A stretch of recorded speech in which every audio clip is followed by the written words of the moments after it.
Namaskaram. As part of the celebrations in relation to the death anniversary of Payankulam Ramachakya Ashan, Payankulam Ramachakya Smaraka Kudiyatam Kalapitham is organizing a webinar. I am happy to speak as part of the webinar. When we remember Payankulam Ramachakya Ashan and his contributions in various fields of Kudiyatam, naturally we think about the popularity of classical art forms,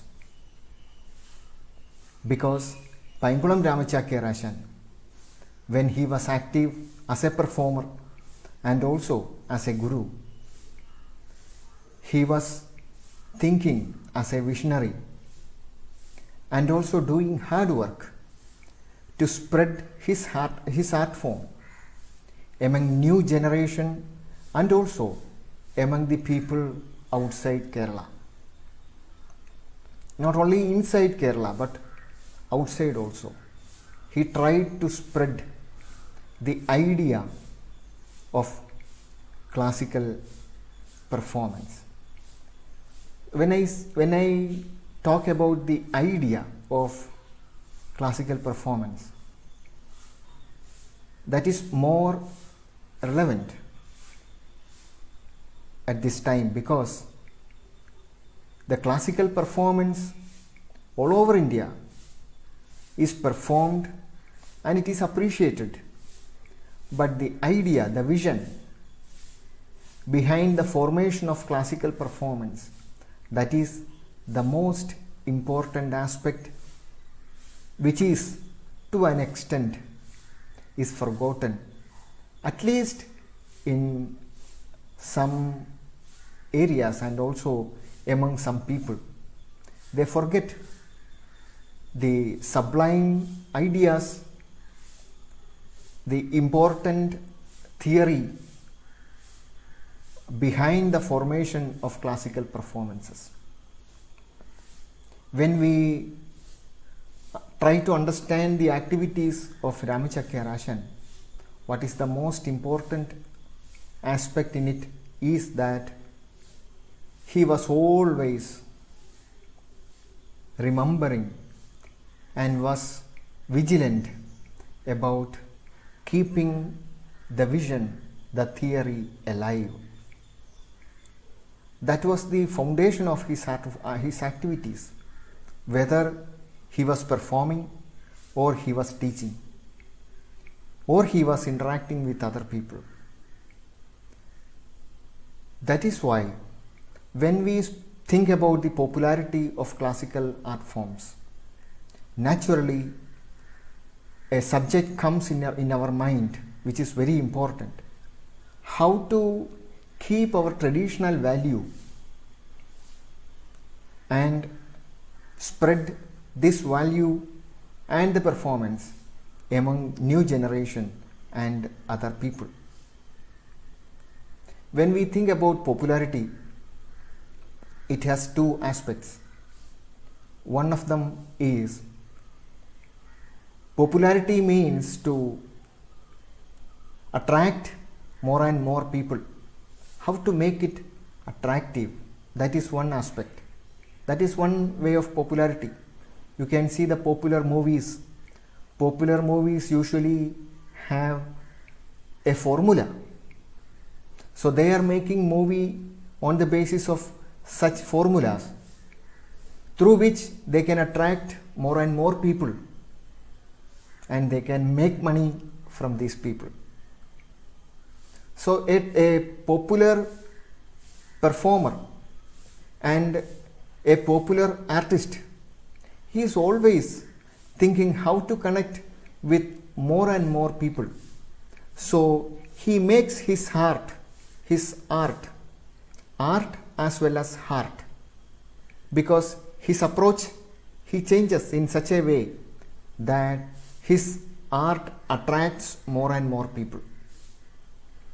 That is called formula. When you write a script for a movie, you are thinking, how can I attract more people through the story, through the dialogues, through comedy, and through various factors. I don't need to voice out everything because it is known by everybody. So no need to explain that so much. So that popular formula for movies is almost the same with the literature, theatre. If you want to make it popular, you need to present it in such a way that more people can easily connect with it. So that is one way of popularity. Another way of popularity is, how can I reach more and more people? I am not changing my art form in such a way that it will attract more people. It is not like that, but I will keep my art as it is. I will keep all the values as it is. But at the same time, I will try to teach. I will try to introduce my art form to more and more people, and I will reach them. That is another way of popularity, another way of spreading it. The second methodology is not as easy as the first one, and also it might not reach as much people as in the first way. The second methodology is usually a difficult path. When you choose an easy path for popularity, the first one is better. But if you choose a difficult and valuable path, then that is the second way. You keep the values of your art form as it is, and through various activities, slowly you try to reach more and more people. The second path is suitable for classical art forms. Painkulam Ramacharya actually followed this second path. But the both path, I am not saying the first path is always wrong, because when you present your art form in such a way that it attracts more and more people, that is not a bad thing always. For example, you are presenting a Kathakali, then you are not careful about the stage. I have an experience once in a city. I was doing Kathakali performance. You know, it takes many hours to put on the makeup and the costumes. And when I am on the stage, I saw that there is no backdrop. It was in a city, in a major city. And a number of people, they are watching, they are very much fond of Kathakali, and because they are not in Kerala, this city is outside Kerala. So these people, they have come to watch the performance with a nostalgic interest, because after a long time they are getting a chance to watch Kathakali. Then when I think the play was Dakshayagam. I was doing Daksha. And when I was on stage, I understood that there was no backdrop. But at that time, I cannot do anything because the performance is starting.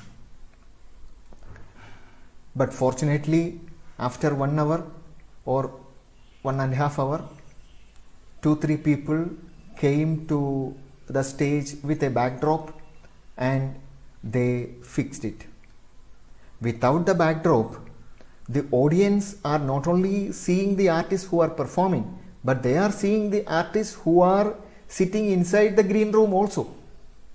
Inside the green room, you know that when you are putting on your costume, then you have various body languages, you have movement, you have conversation, you have chatting, you have big laugh, and all these things you are seeing while you are watching a performance, behind the performance you are seeing all these things. How informal the situation you can think.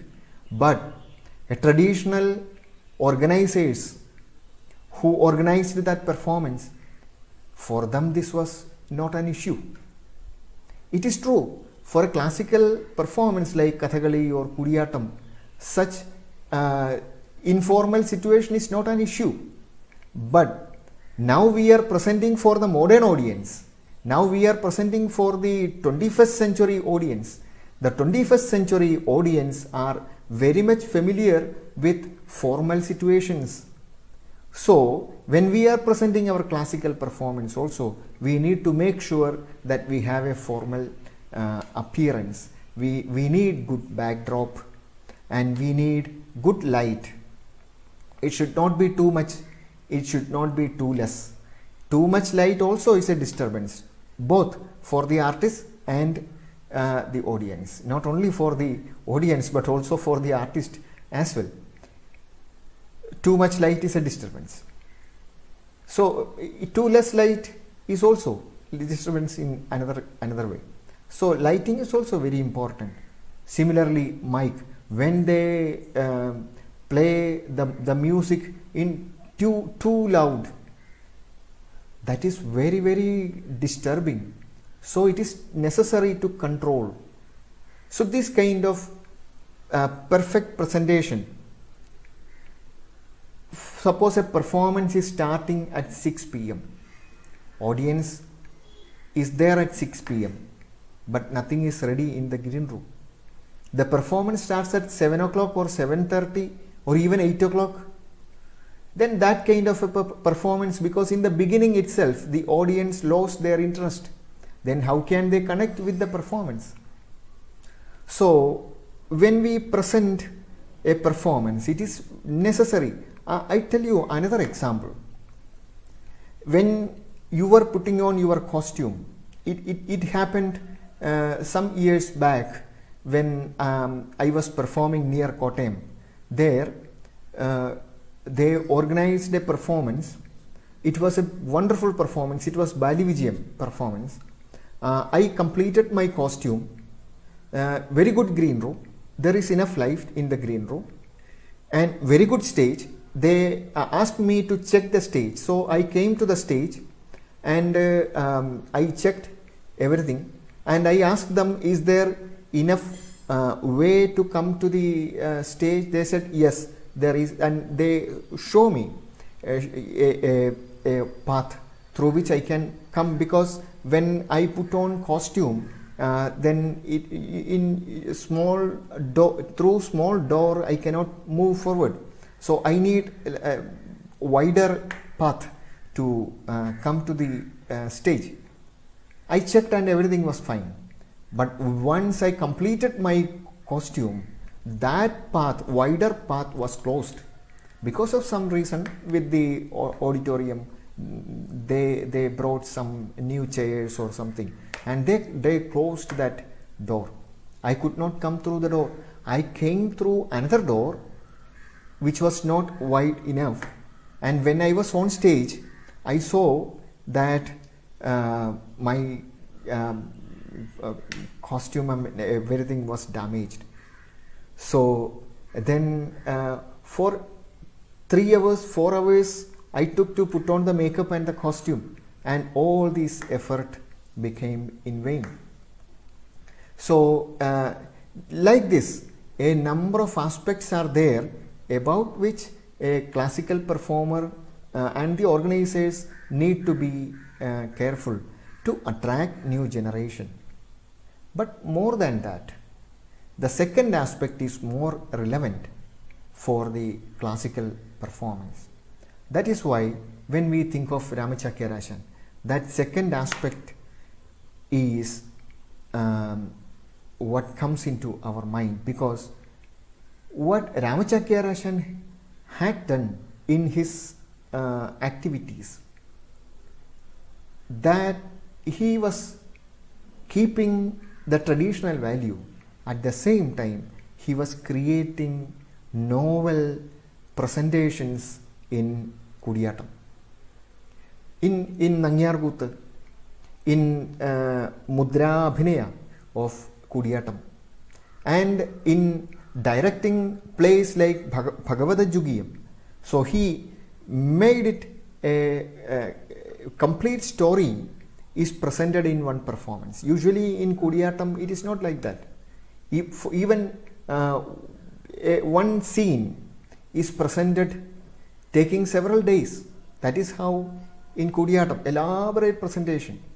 Then you are not presenting one story completely, but you are presenting a situation. But this time, in 20th century, almost in the middle of 20th century, we must understand that the realistic presentations, both in theatre and movies, it became popular. And so people are very much familiar with the full story presentation. So they are expecting a complete story in a presentation. So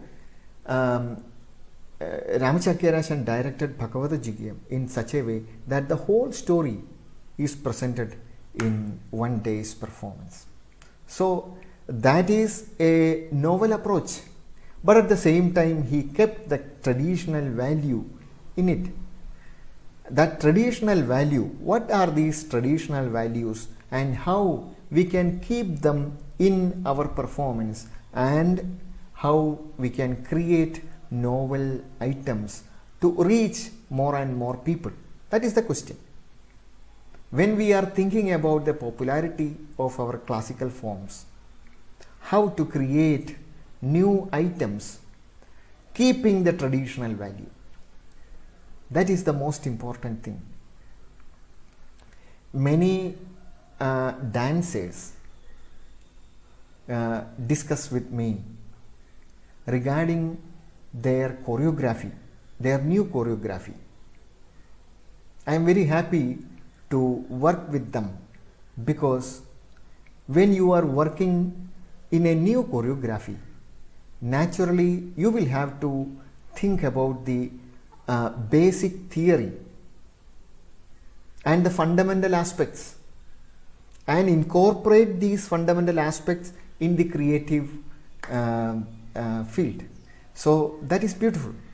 That is how a new creation becomes classical, becomes traditional. It's new, but at the same time it is traditional. It is traditional because they are following traditional values in it. So in that way, when we teach new generation, the young performers and also the young audience, when we teach them the traditional values, they can connect with our classical forms. For example, in a school in Delhi, I was giving a lecture demonstration. I was doing with LCD projector. I was showing a lot of photographs of Kathakali and also some videos of Kathakali performance. But these students, they asked me why these elaborate costumes and makeup, why the face of King Nala is green, why this Ravana has these lines on their face. I can say that is how it is. Then they say, oh yes, that is how it is. There it ends. They have nothing to connect with it. But what I did was, I told them, there is a theory behind the formation of this costume. That is Natyadharmi. What is Natyadharmi? I explained them. Natyadharmi means when you perform in such a way which is different from your day-to-day life movements, which is different from your day-to-day life. You are speaking in your day-to-day life in such a way, but you are performing on stage and speaking on stage in a different way. Then it becomes Natyadharmi. So you try to make it different from life. That is a basic theory. So then these youngsters, they asked, oh, okay. So you want to make it different. But then how it is art? Because an art means to bring life on stage. You are not bringing life, you are bringing everything different. You are bringing different face, different appearance, different movement, different communication medium. For example, hand gesture language or songs, and also the percussion, always percussion. So how, in all these aspects, this is different from life. Then how can it be life? Then an art should be life. Then how is it life? I said, very good, brilliant question, because it is when you start thinking like this, I get a chance to explain. So I told them that even though the external appearance is different, the medium of communication is different, the words are poetic, not as they are speaking in life, it is poetic, very different. And also the singing style, the percussion, so everything is different. Even though what we are presenting on stage is human bhavas, the heart of the character, the thoughts of the character, the feelings of the character, the life, the situation of the character. This is what we are presenting. So the inner soul is human, but that inner soul is presented in a different appearance. That different appearance is called Natyadharmi. So this explanation gave them a new way of looking at our art form. So they immediately connected with it. 3 years continuously I gave lecture demonstration in the same school, because they liked this different way of presentation of Kathakali. So in this way, it is very easy for us to connect with the new generation. And another way, for classical art forms, not only for Kudiyattam, for Kathakali and for Mohiniyattam, for Bharatanatyam, for any other art form, particularly Asian art forms, hand gesture language is very important aspect in the body of the performance, the hand gesture language. So introducing hand gesture language is a very, very effective way of popularizing our art form. In my experience, I have conducted a number of hand gesture language workshops. While we conduct hand gesture language workshop, people in the beginning it is a little bit difficult because it is entirely new for them.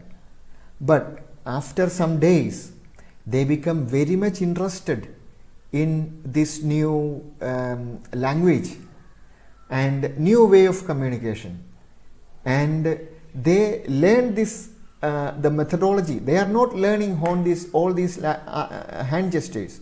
Kathakali and Kudiyattam, such art forms, they are using more than 1000 hand gesture idioms.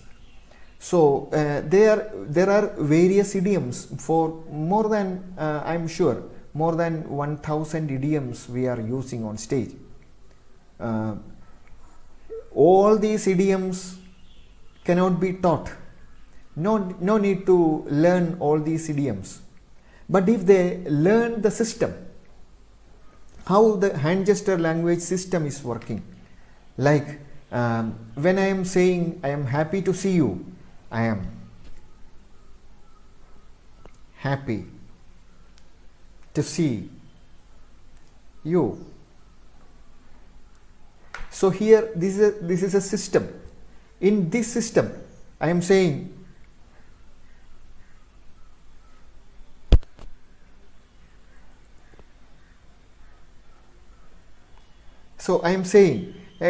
The gesture is the same, but I am giving a different color to this sentence. Then, like this, our hand gesture language has a lot of depth in it. A talented artist is able to create depth in the hand gesture language presentation. That is the system. When the audience understand this system, the preliminaries of this system is enough.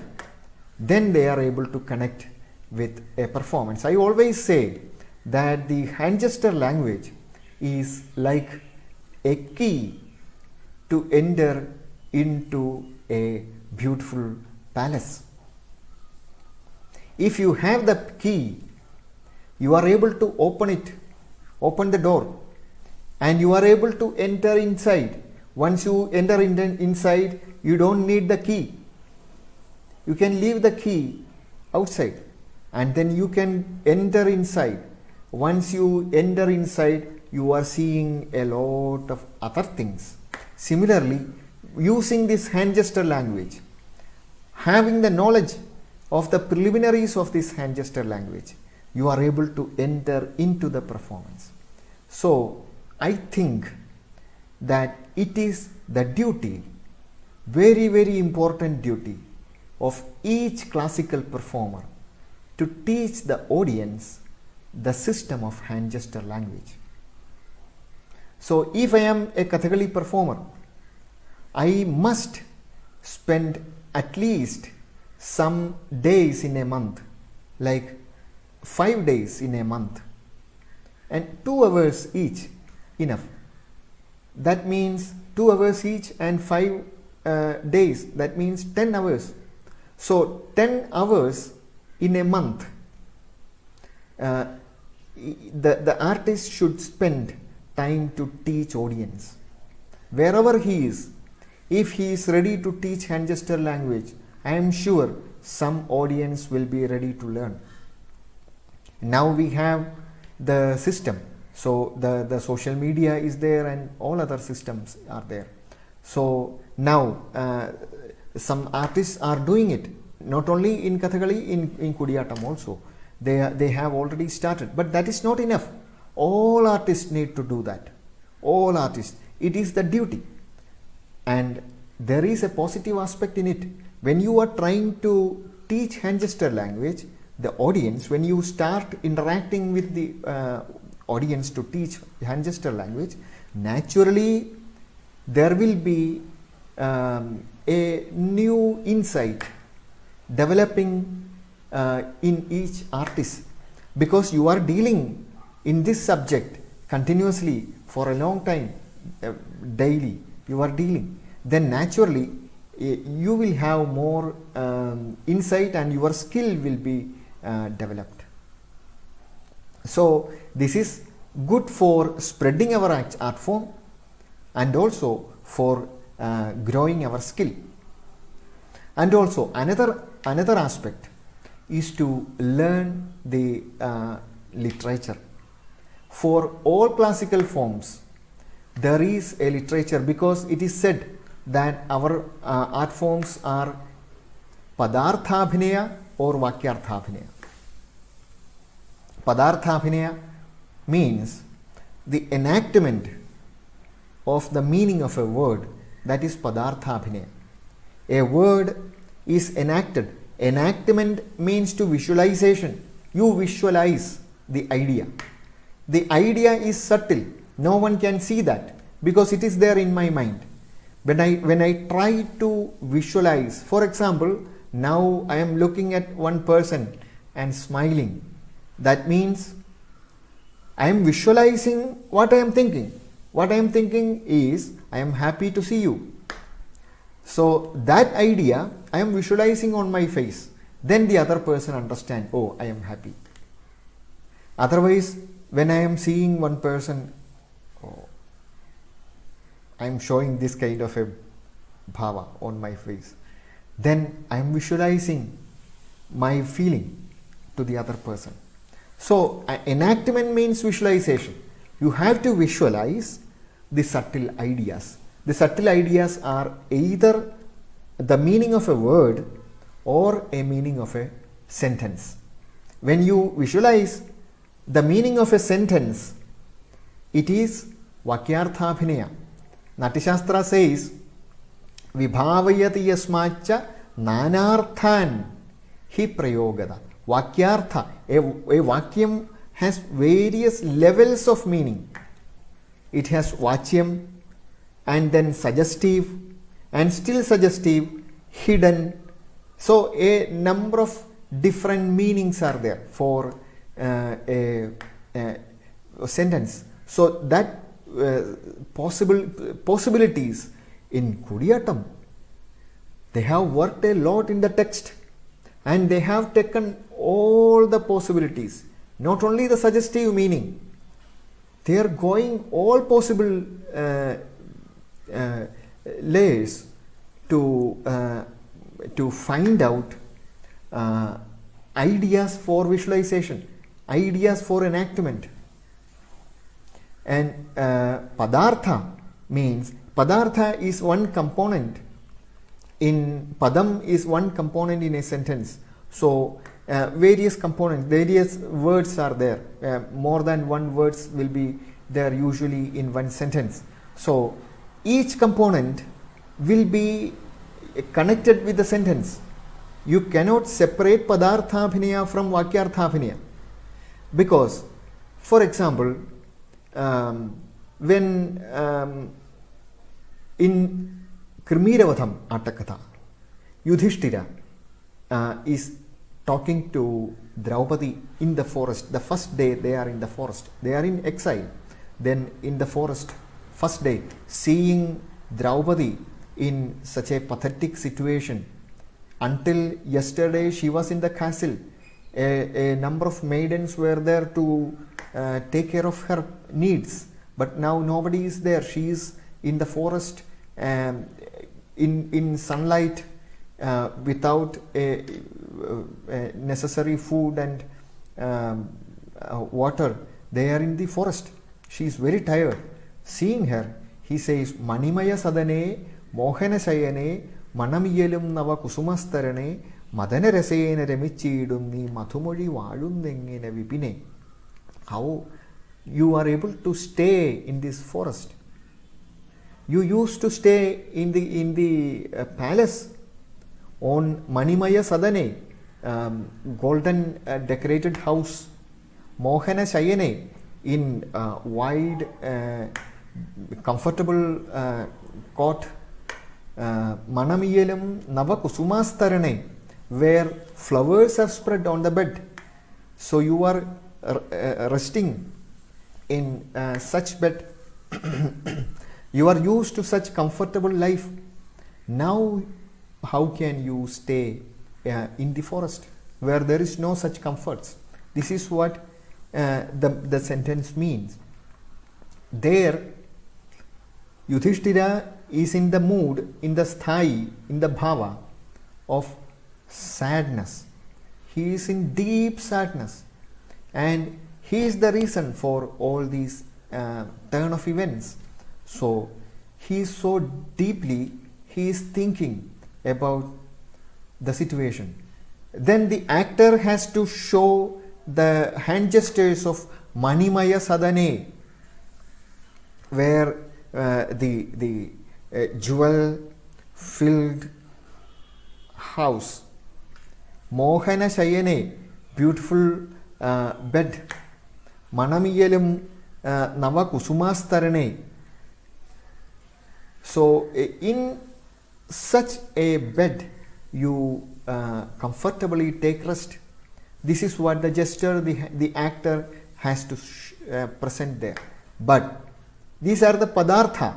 But this padartha you cannot present as Kichaka is saying the same idea in Kichakavatham. Kichaka is also asking Sairantri, Draupadi, Sundari Manjamidingalirunna, my bed is here.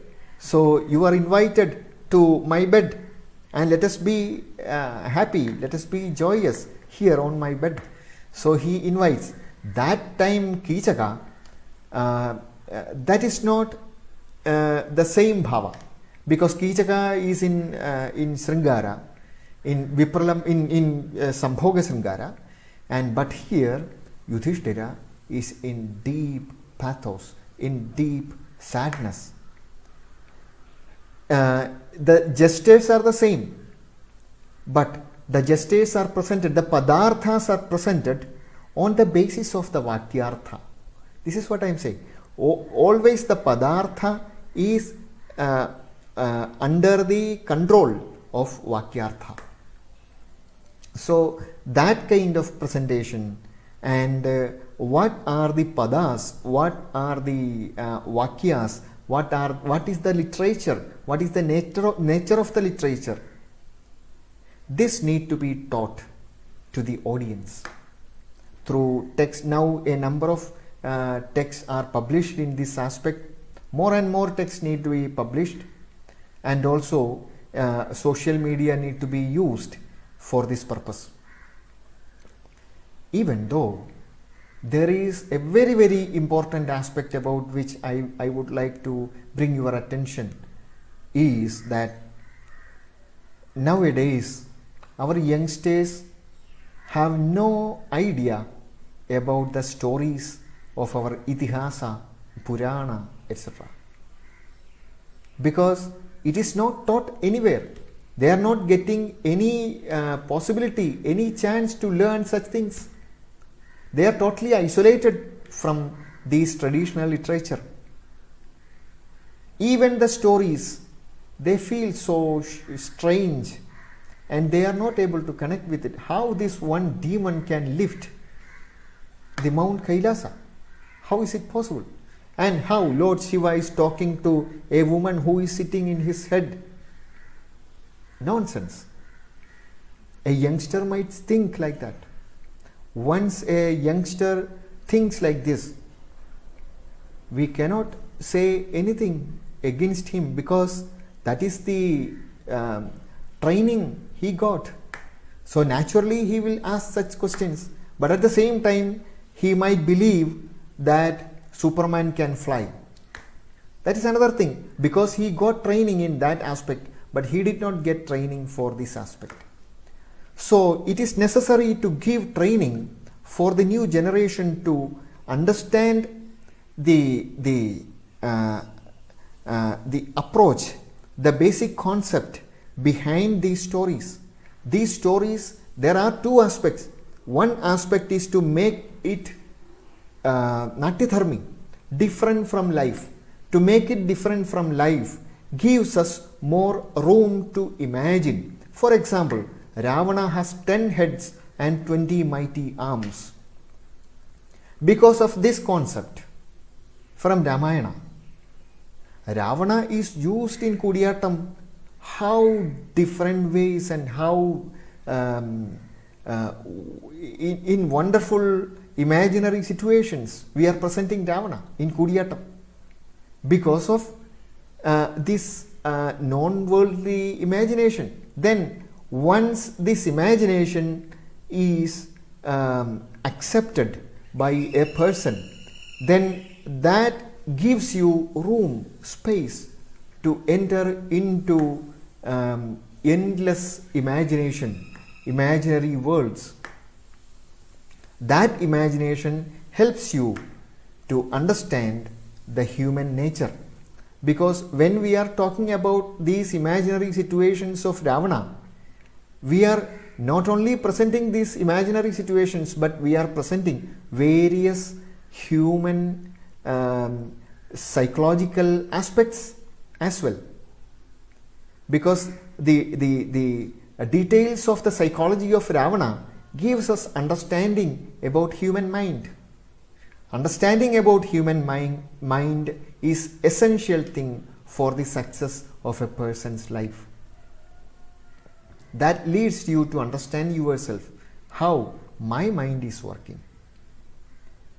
So that is how, when you are knowing these stories and various imaginary situations in this story, that helps you to understand your own mind, Kama, Krodha, Lobha, Moha, Madam, Alsariya. So these various negative aspects, and Kshama, Arjavam, Daya, Tosham, Satyam.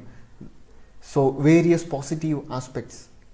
So how this work in life and how this works in my mind, how I am able to develop these positive aspects and controlling. In Bhagavad Gita there is a word, Loka Sangraham. Loka Sangraham evapi sampashyan kartumarhasi.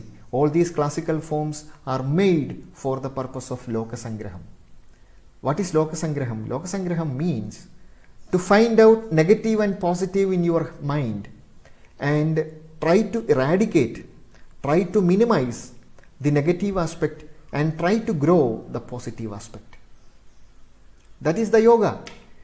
That is yoga process. So it is for this purpose we made these classical forms. So popularizing these classical forms is not only good for our art forms and for the continuation of our tradition, but also good for Loka Sangraham, to grow positive aspect in a person. But it should happen consciously, and you have to involve in this process consciously. Then only this thing happens.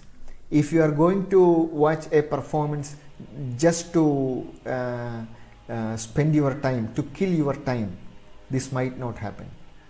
So that is why classical art forms always demand a kind of preparation from the part of the audience.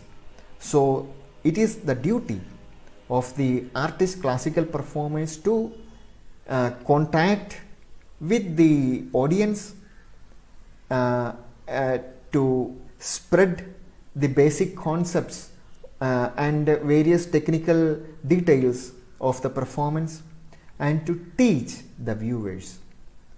That is why you can see a classical performer, when he or she is senior, we call them Guru, Acharya. Not just actor. They are not just artists. They are called Acharya because Acharyan means the one who is practicing what he preaches. Acharya is the one who practices what he preaches. So whatever you preach, whatever you teach others, that the person brings in his practical life, that such a person is called Acharya. So in the classical artists, the classical performers, when they are senior, they are called Acharyas because they are practicing this consciously in their life. So when we think about the popularity of the classical forms, both aspects are important. One aspect is to present our performance in such a way that it reaches, the more and more people can connect with it. So it should be a formal presentation, as beautiful as we can. And at the same time, it is necessary to a classical performer need to study, need to understand about the basic theories, basic concepts of his or her presentation, and to teach these basic things to the public. So these both ways need to happen for the popularity of classical art forms. When we remember Painkulam Ramachakya Rashan, he also did the same kind of activity in his life. I am sure his life will always motivate us, give us more and more inspiration to devote ourselves in this art form and study it, keep its traditional values, and at the same time translate it, transform it for the new time, for the 21st century. So I invite the attention of all artists and also the art lovers who try to promote classical art forms in these aspects, and I wish all success to Payankulam Ramachakyar Ashan Smaraka Kudiyatam Kalapitham. Let their activities be more and more effective in future. And thank you for listening to my words. Namaskaram.